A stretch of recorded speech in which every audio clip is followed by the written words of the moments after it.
본인이 무엇을 잘하고 좋아하는지 찾아보는 방법에는 여러 가지가 있다고 합니다. 일단 나라는 사람이 누구인지 객관적으로 보기 위해 과거부터 돌아가 보려고 합니다. 저는 어릴 때부터 그림 그리는 걸 좋아했습니다. 그래서 제 꿈은 자연스럽게 만화가가 되었습니다. 공부 안 했습니다. 만화가는 공부 잘하는 거 아니에요. 원래 그렇습니다. 법에 있어요.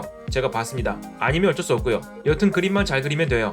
그렇게 생각했습니다. 그런데 저는 그림을 못 그렸어요. 망했습니다. 아무리 그래도 실력이 안 늘었습니다. 보는 눈은 늘어나는데 그 자라나는 속도만큼 손이 따라오질 못했습니다. 애매한 재능만큼 무서운 게 없다는 걸 저는 뼈저리게 알고 있습니다. 저는 예체능계였고 그 당시 예체능계는 성적이 조금만 받쳐주면 입시로 들어갈 수 있는 학교의 선택지가 많았습니다. 고3 때 처음으로 공부해보려고 마음먹었습니다. 19년 만에 처음으로 말이죠. 머리를 밀었어요. 왜인지 그래야 할 것 같았습니다. 그런데 이발소 아저씨가 면도기로 밀었습니다. 망했습니다. 교무실로 불려가서 너 지금 반항하는 거냐고 맞았습니다. 그래도 마음을 다잡고 고3 때 반짝 공부하니 모의고사 성적이 비트코인 차트처럼 올라갔습니다. 수능 치는 날 문제가 너무 쉬웠습니다. 막힘없이 풀었습니다. 수능이 끝나고 합격 인터뷰는 뭐라고 하지? 교과서 위주로 했다고 할까?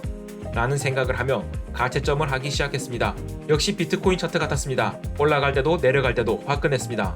막힘없이 풀었는데 인생 막혀버렸습니다. 갈 대학교가 없었습니다. 망했습니다. 태어나 처음 들어본 이름의 대학교에 겨우 입학했습니다. 학교 다니기 싫었습니다. 학사 경고 3번 받았습니다. 망했어요. 저희 학교는 그 당시 학사 경고 4번이 제적이어서 그냥 군대 휴학 냈습니다. 다른 지역에서 대학교 생활을 시작했는데 학교도 나가지 않고 고시원 방에만 처박혀 있으니 현실에서는 일주일 동안 실제 사람과 대화를 하고는 해본 적이, 제가 생활하고 있던 고시원 식당 이모님께서 밥 더 줄까? 라고 물어보면 네 하고 대답했던 게 유일했습니다.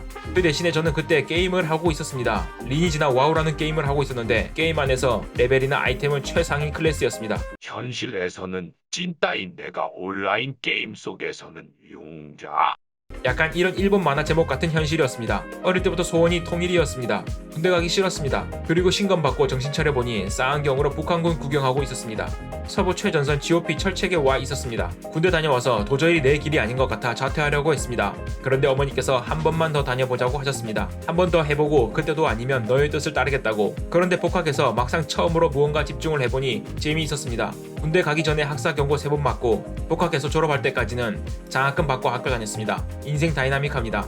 나름 열심히 하다 보니 그 당시 교수님의 눈에 들었는지 소개를 받아 동기들보다 1년 정도 빨리 취업계를 내고 취업을 했습니다. 첫 회사에서 열심히 일을 했습니다. 그런데 어느 날 숨이 막혔습니다. 나의 5년 뒤 10년 뒤의 모습이 그려졌습니다.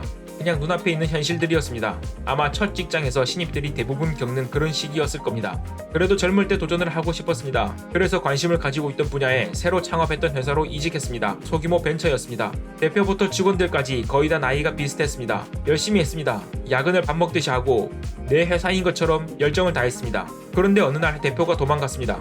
그 충격으로 집에서 1년간 쉬었습니다. 이제는 신입으로 무언가를 새로 시작하기에는 늦은 나이라고 생각했습니다. 물론 지금 생각해보면 그때 역시 어린 나이였지만 그때는 그런 생각을 못했습니다. 뭐 할 수 있는 건 아무것도 없지만 전공 살려 하던 일을 포기하려고 했습니다. 그러던 중에 갑자기 10년간 키우던 고양이가 죽었습니다.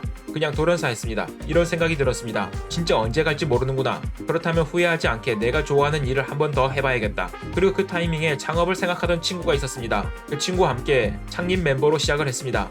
완전 바닥부터 시작하려고 마음을 먹었습니다. 그리고 저는 그 와중에 결혼을 했습니다. 이 와중에 할 건 다 했습니다. 결혼은 안 망했습니다. 진짜입니다. 진짜예요. 진짠데. 그런데 이번엔 임신이 안 돼요. 난임이라고 합니다.